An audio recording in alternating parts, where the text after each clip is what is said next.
Setelah resmi bercerai dengan Tessa Kaunang, Sandy Tumiwa merasa mantap dengan pilihannya untuk menjadi mu'alaf.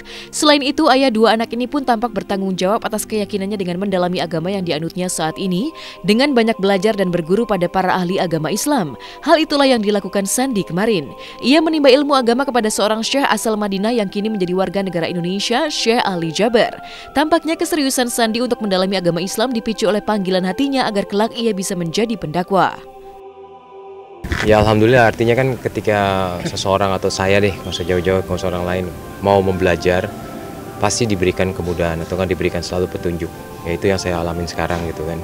Tiba-tiba ada kesempatan bertemu dengan Syekh Ali Jabir untuk paling nggak kan mengenalkan saya mengenai Madinah, terus juga tadi ada kain apa namanya? Kiswahnya gitu kan. Saya dapat ilmu ini luar biasa banget maknanya mengenai alika sendiri. Paling nggak saya mau sharing.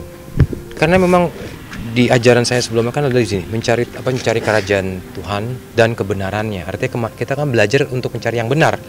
Dan semua itu akan ditambah-tambahkan kepada kamus. Berarti sama seperti sekarang gitu kan. Kalau kita mau mencari kebenaran dan mau belajar untuk mengetahui apa sih makna dari hidup itu apa sih pemahaman dari hidup itu apa, ya orang-orang sekitar kita akan membantu tanpa ini secara hati pun akan memberikan yang terbaik untuk memberitahukan kebenaran. Sandy merasa banyak untungnya ia bisa bertemu dan berguru kepada Syekh Ali Jaber. Seperti kita ketahui, Syekh yang satu ini giat mewakafkan Al-Quran Braille model digital khusus bagi tunanetra. Hal ini menjawab keprihatinan Sandy sebelumnya saat bertemu dengan beberapa penyandang tunanetra yang tampak kesulitan dalam membaca Al-Quran dengan metode lama. Tidak hanya teori tapi melakukannya. Nah ini kan salah satunya saya belajar untuk melakukan praktek gitu kan. Kayak contohnya ini kan tadi Syekh Ali melakukan wakaf untuk Al-Quran Braille yang digital gitu kan. Yang nggak tahu kan berarti kan saya juga diberikan petunjuk kemarin juga pada waktu itu saya di salah satu stasiun belajar bersama salah satu tunanetra juga. Saya lihat bukunya besar-besar banget gitu kan, itu pasti berat. Kira saya yang nggak tahu di hati saya kok kasihan gitu kan mesti bawa-bawa buku yang besar-besar gitu kan. Tapi karena dia punya niat saya malah subhanallah gitu, luar biasa banget ini seorang hamba gitu mau terus belajar biarpun dengan kesulitan yang ada. Tiba-tiba pas saya pikir gitu ada teman saya salah satunya Pak Agus Soto bilang, San ini ada Al-Quran Braille gitu, terus itu digital. Saya langsung kebayang sebelumnya gitu kan, soalnya akan lebih mempermudah buat orang-orang tunanetra. Ini dibawa oleh Syekh Ali Jabir gitu. Wah, aku ngeliatnya bukan ke Syekh Ali Jabirnya, yang aku lihat adalah manfaat Al-Quran Braille yang ini gitu, yang saya lihat gitu. Ya udah ayo gitu, aku juga pengen tahu seperti apa ya, paling nggak kalau bermanfaat ayo berbagilah kita gitu kan. Surah Al-Baqarah surah 2 ayat 2, 5. Oh gitu. Jadi ada play, ada maju mundur. Jadi langsung kepada ayat yang kita ingin cari. Ada itu surah Al-Baqarah, surah Yasin atau surah apa saja. Kalau kita mau berhenti tinggal stop. Memang untuk praktik ini perlu latihan ya.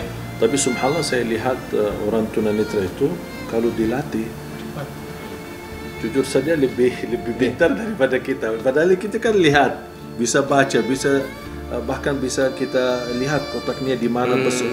Tapi subhanallah mereka, saya pernah pimpin seorang tunanetra hanya 3 kali. Pas saya masih mau ikut bantu lagi, oh maaf, diam, dia bilang gitu aja sama saya. Jadi subhanallah sangat mudah, luar biasa.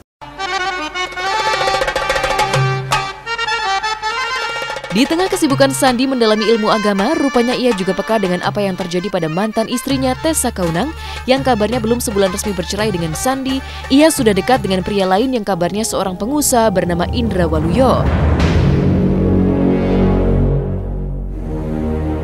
Lantas seperti apa Sandy menanggapi sikap Tessa tersebut? Benarkah Sandy merasa kecewa? Saya dari awal udah ikhlas. Saya dibilang yang penting Tessa mendapatkan pasangan yang sayang sama anak-anak, itu aja dulu gitu, nggak usah mikir yang lain-lain gitu kan. Enggak lah, artinya gini, Kekecewaan itu adalah kan kalau kita terus ngeliat ke belakang. Kalau kita terus membaca-baca kesalahan-kesalahan sebelumnya. Ya, kita harus melihatnya kan sekarang dan ke depan gitu. Artinya yang sekarang saya lihat adalah, ya saya mau lihatnya adalah apa? Ketika itu pilihannya dia, berarti dia harus bisa melihat dan bisa menilai jauh lebih baik lagi. Jauh lebih baik lagi apa? Yang penting, paling terpenting adalah buat anak-anak gitu kan, bisa sayang sama anak-anak gitu. Kedua buah hatinya menjadi perhatian Sandi saat ini selain mendalami ilmu agama. Karena itu, Sandi punya penilaian tersendiri terhadap calon pendamping hidup mantan istrinya yang ia juga dengar bernama Indra Waluyo tersebut. Sandi mengaku sejak lama mengenal Indra, bahkan juga mengenal keluarganya. Kenal gitu. Kenal Indra Waluyo kan? Kenal. Maka saya dalam hati gini, udah, itu artinya saya sudah mengikhlaskan gitu. Karena kan apapun pilihan itu kan yang terbaik. Berarti kan itu adalah pandangan Tessa adalah yang terbaik. Ya insya Allah itu yang terbaik. Yang paling penting adalah buat anak-anak aja dulu. Dia bisa sayang sama anak-anak, itu aja sih gitu. Kalau buat saya ya, saya pun kenal juga. Saya juga kenal dengan yang mungkin yang katanya lagi deket sama Tessa, ya saya kenal juga gitu, baik juga, nggak ada masalah. Kebetulan keluarga juga saya kenal, artinya kan saya juga bisa melihat, oh ini keluarga yang baik-baik gitu kan. Udah, nggak apa-apa. Saya juga tenang gitu kan. Saya juga bisa juga ikhlas dan tenang gitu. Ya insya Allah lah. Lantas, benarkah Sandi ikhlas dengan sikap Tessa begitu cepat menggandeng calon pengganti dirinya lantaran Sandi sendiri juga telah menemukan calon pengganti Tessa di hatinya? Dan benarkah Sandi dan Tessa sejauh ini masih menjalin komunikasi yang baik, terutama terkait anak-anak mereka? Komunikasi masih ada terus, kan apalagi soal anak kan pasti ada kayak gitu-gitu. Kayak sharing-sharing lah pasti ada, tanya gimana anak dan lain-lain. Paling ya kadang-kadang coba ngasih tahu kalau pulangnya jangan terlalu telat, itu aja gitu kan. Misalnya kemarin pulangnya jam 3 pagi ya pikirin buat anak-anak juga gitu kan.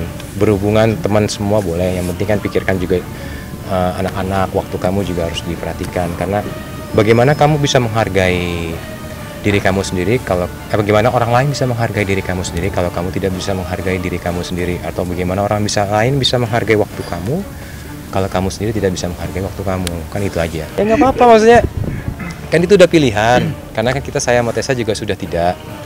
Saya menghargai pilihan Tessa, yang penting saya cuma wanti-wanti berikan waktu yang terbaik buat anak-anak. Yang lain kan juga bisa dukung. Itu aja.